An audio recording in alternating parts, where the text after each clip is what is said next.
जी, तो आज हम बात करेंगे डीजी खां सीमेंट कंपनी लिमिटेड की कि अगर हम इसमें लमसम पैसा इन्वेस्टमेंट करते 2010 में तो ये कंपनी हर साल हमें कितना रिटर्न देती, हमारा टोटल कितना गेन बनता, टोटल एनुअलाइज रिटर्न कितना बनता, हमें टैक्स कितना पे करना पड़ता, डॉलर में हमारा कितना रिटर्न बनता। कंप्लीट इन्फॉर्मेशन होगी। शुरू करते हैं।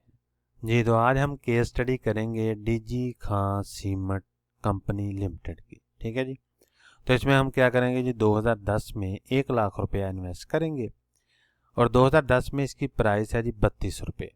शेयर हमें मिलते हैं 3125। तो हम देखेंगे कि हर साल ये कंपनी हमें क्या देती है और हमारा फाइनल रिटर्न कितना बनता है।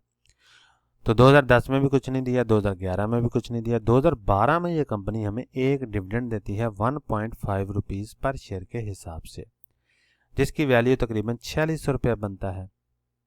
इसी तरह 2013 में ये कंपनी हमें 3 रुपये पर शेयर के हिसाब से डिविडेंड देती है, जिसकी वैल्यू बनती है 9,300 रुपये। 2014 की बात करें तो इसमें 3.5 रुपीज़ पर शेयर के हिसाब से डिविडेंड मिलता है, जिसकी वैल्यू बनती है 10,000 रुपया। इसी तरह 2015 में ये कंपनी हमें 5 रुपये पर शेयर के हिसाब से डिविडेंड देती है, जिसकी वैल्यू बनती है 15,000 रुपया। 2016 की बात करें तो इसमें भी हमें ये कंपनी 6 रुपये पर शेयर के हिसाब से डिविडेंड देती है, जिसकी वैल्यू बनती है 18,000 रुपया। 17 की बात करें तो 2017 में ये कंपनी हमें 7.5 रुपीज़ पर शेयर के हिसाब से डिविडेंड देती है, जिसकी वैल्यू बनती है 23,000 रुपया। 2018 की बात करें तो इसमें भी 4.25 रुपीज़ पर शेयर के हिसाब से डिविडेंड मिलता है, जिसकी वैल्यू बनती है 13,000 रुपया।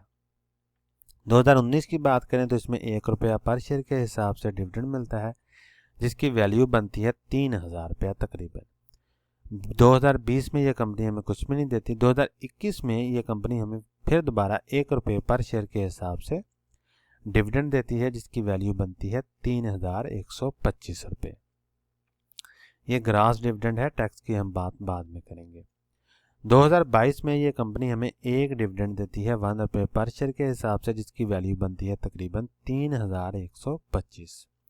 2023, 2024 इसमें यह कंपनी हमें कुछ भी नहीं देती। 2025 की बात करें तो इसमें यह कंपनी हमें 2 रुपये पर शेयर के हिसाब से डिविडेंड देती है, जिसकी वैल्यू बनती है 6,250 रुपये। तो यहाँ तक तो बात होगी हमारी कि 2010 से लेके 2026 तक ये कंपनी हमें, इस कंपनी ने हर साल हमें क्या कुछ दिया। तो हमें सिर्फ डिविडेंड मिले हैं कुछ सालों में, कोई बोनस नहीं मिला। ठीक है जी। तो अभी हम बात करेंगे रिटर्न समरी की कि अगर हम इसे आज सेल कर देते हैं तो हमारे पास कितना रिटर्न आता है। तो रिटर्न समरी में हम आते हैं। शेयर है हमारे पास 3125, प्राइस है इसकी 1 मई वाले दिन 175 तकरीबन, और वैल्यू इसकी बन रही है तकरीबन 5,49,000 रुपया। हमारी कॉस्ट कितनी आई है 1 लाख रुपया, क्योंकि हमने 1 लाख रुपया इन्वेस्ट किया है 2/1/2010 को। ठीक है जी।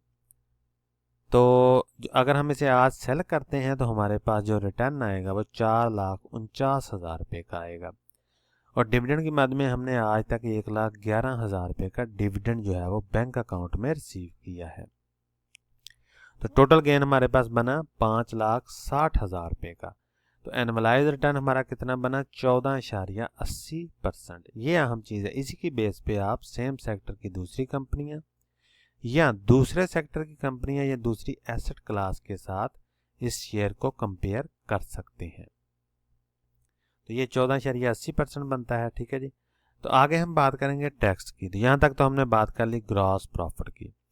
तो डिविडेंड हमें मिला है तकरीबन 1,11,000 रुपये का, तो इस पर हमने 15% टैक्स भी देना है, जिसके बाद हमारी वैल्यू बन जाएगी तकरीबन 94,000 रुपया। तो कैपिटल गेन अगर हम इसे आज सेल करते हैं तो 4,49,000 रुपये का होगा। इस पे भी हमने 15% टैक्स देना है, जो कि बनता है तकरीबन 67,000, और आफ्टर टैक्स हमारे पास अमाउंट बनेगी 3,81,000 रुपया। तो टोटल हमारा ग्रॉस में प्रॉफिट 5,60,000 रुपया आ गया। इस पे हमने तकरीबन टैक्स दे दिया 84,000 रुपये का, और आफ्टर टैक्स हमारे पास अमाउंट बनती है 4,76,000 रुपया। यहाँ आपने एक बात जहन में रखनी है कि एनसीसीपीएल की फ़ीस, सीडीसी की फ़ीस, ब्रोकर का कमीशन और कोई भी थोड़ा बहुत टैक्स हो तो वो मैंने ऐड नहीं किया। और दूसरे नंबर पे कैपिटल गेन पे जो टैक्स है 15%, ये लॉन्ग टर्म में 0 भी हो सकता है। डिपेंड करता है कि आपने शेयर को कब बाय किया और उस साल एफबीआर की क्या पॉलिसी थी। यूजुअली एफबीआर की लॉन्ग टर्म में टैक्स पॉलिसी 0 टैक्स होता है 6 साल से ज़्यादा अगर आप होल्ड करते हैं। लेकिन ये डिपेंड करता है 2025 में या 2026 का जो टैक्स ईयर है उसमें ये पॉलिसी नहीं है।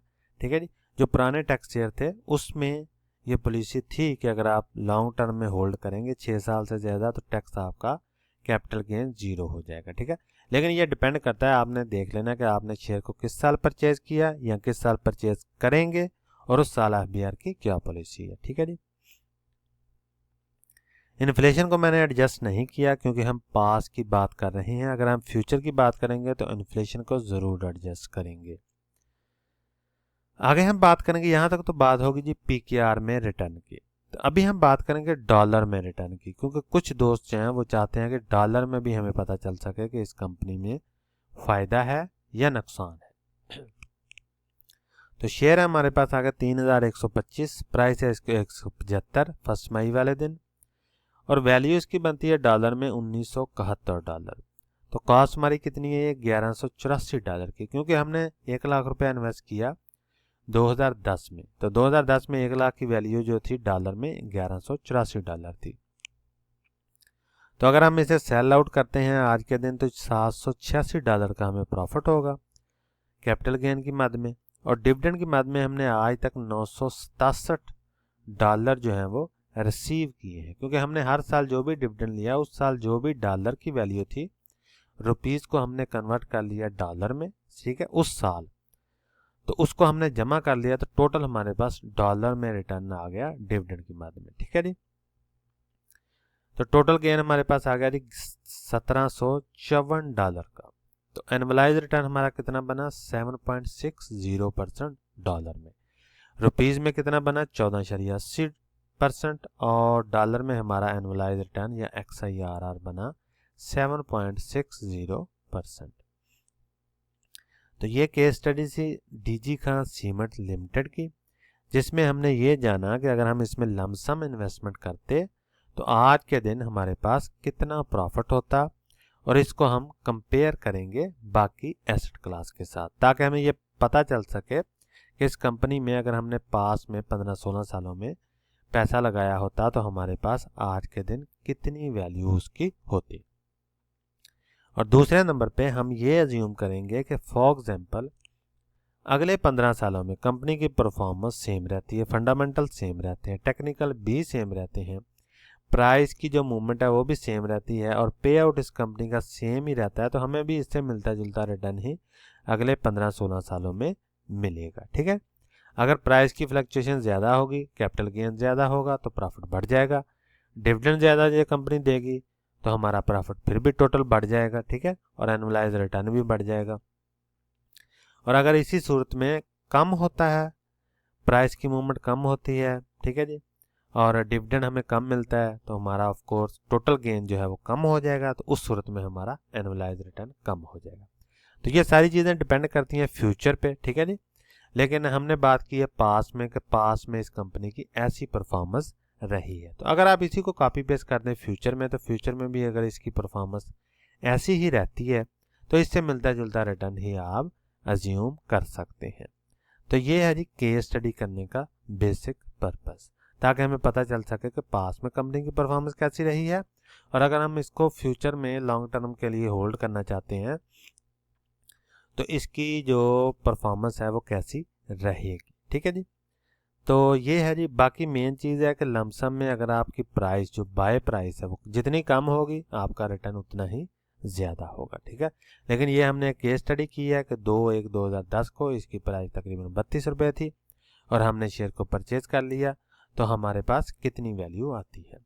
इस चैनल पे मैंने बाकी भी वीडियो बनाई हुई हैं, ठीक है, बाकी कंपनीज की, तो आप उसको कंपेयर कर सकते हैं। For example DG Khan cement को आप लकी सीमेंट के साथ कंपेयर कर सकते हैं, या इस सेक्टर में जितने भी शेयर्स हैं उसके साथ कंपेयर कर सकते हैं, क्योंकि मैंने जो लमसम में केस स्टडी बनाई है वो 2010 से लेके आज की डेट तक है, ताकि हमें एक क्लियर पिक्चर मिल सके कि 2010 में अगर हम फॉर एग्जांपल 10 कंपनियों में पैसा डालते तो किस कंपनी में हमें ज़्यादा रिटर्न मिलता। ठीक है जी। तो ये थी जी केस स्टडी डीजी खां सीमेंट की। तो अगली वीडियो में मिलते हैं और फिर किसी और केस स्टडी पे बात करेंगे।